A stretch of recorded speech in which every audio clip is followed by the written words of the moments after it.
Hello दोस्तों, historical यात्रा में आपका स्वागत है। आज मैं आपको ताजमहल के कुछ ऐसे रहस्यों के बारे में बताऊंगा जो आपने कभी नहीं सुने होंगे। ताजमहल, जो दुनिया के 7 अजूबों में से एक है, ये उत्तर प्रदेश के आगरा ज़िले में स्थित है। आगरा ज़िले का अपना एक ऐतिहासिक महत्व है। एक वक्त में ये मुग़लों की राजधानी हुआ करता था। ताजमहल शाहजहाँ के द्वारा अपनी बेगम मुमताज़ की याद में बनवाया गया था। मुमताज़ बेगम के 14 बच्चे थे। ताजमहल अपनी खूबसूरती के लिए विश्व विख्यात है।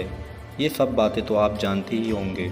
तो चलिए आज उन रहस्यों से पर्दा उठाते हैं जो मैं आपको बताने वाला हूँ।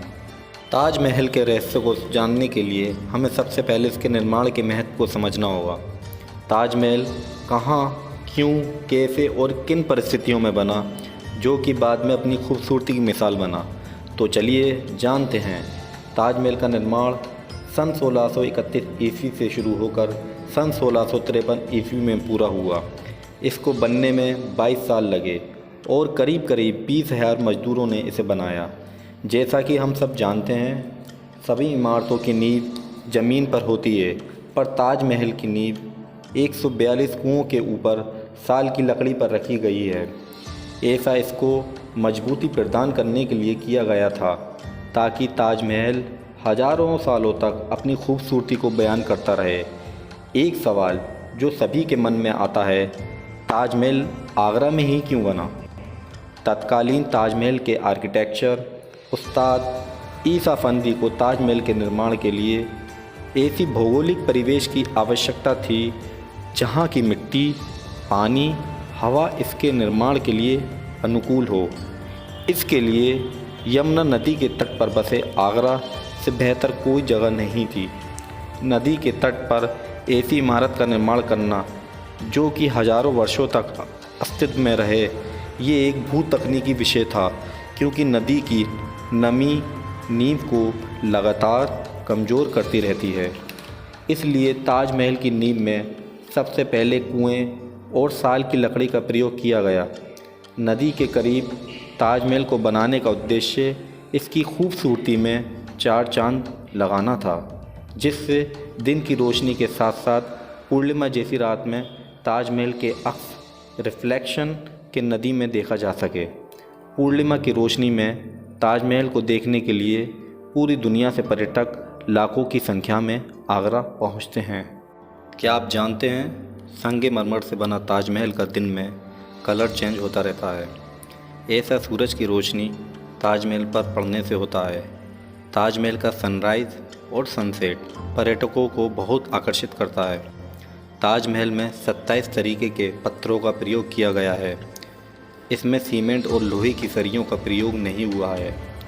ताजमहल में प्रवेश के लिए 4 भव्य द्वार हैं वर्तमान में, जिसमें से पूर्वी द्वार वीआईपी के लिए और पश्चिमी द्वार आम जनता के लिए है। दक्षिणी द्वार बंद है और शाही द्वार से ताजमहल के मुख्य परिसर में जाया जाता है। बहुत से लोगों में शाहजहाँ और मुमताज़ की कब्र एवं उससे जुड़े किस्सों को लेकर भ्रांतियाँ हैं। जैसे कि ऐसा कहा और सुना जाता है कि शाहजहाँ और मुमताज़ की असली कब्र पर पानी टपकता है, जो कि आम जनता द्वारा चमत्कारिक विषयों से जोड़ा जाता है, जबकि वास्तव में ये ह्यूमिडिटी के कारण होता है। और कुछ लोगों को ये मानना है कि ताजमहल पूरा होने के बाद शाहजहाँ ने अपने कारीगरों के हाथ कटवा दिए थे, जो कि गलत है। सच्चाई ये है कि एक एग्रीमेंट पर उनसे हस्ताक्षर ले लिए गए थे कि भविष्य में वे ऐसी कोई भी इमारत नहीं बनाएंगे। जब सन 1971 में भारत पाकिस्तान का युद्ध हुआ था, तो पूरे ताजमहल को काले कपड़े और पेड़ पौधों की पत्तियों से 15 दिन के लिए ढक दिया गया था, ताकि ताजमहल की सुरक्षा की दृष्टि से कोई नुकसान न पहुंचे। इसकी मटेरियल ट्रांसपोर्टेशन के लिए 1000 हाथियों का प्रयोग किया गया था, जिसमें भारी पत्थरों एवं साजो सामान ले जाया जा सके। ये थे ताजमहल से जुड़े हुए रहस्य जो शायद आपने नहीं सुने होंगे। दोस्तों, ये वीडियो आपको कैसी लगी और इससे जुड़ी हिस्टोरिकल वीडियोस के लिए आप हमारे इस चैनल को लाइक और सब्सक्राइब करें। साथ ही बेल आइकन को बटन को दबाना ना भूलें।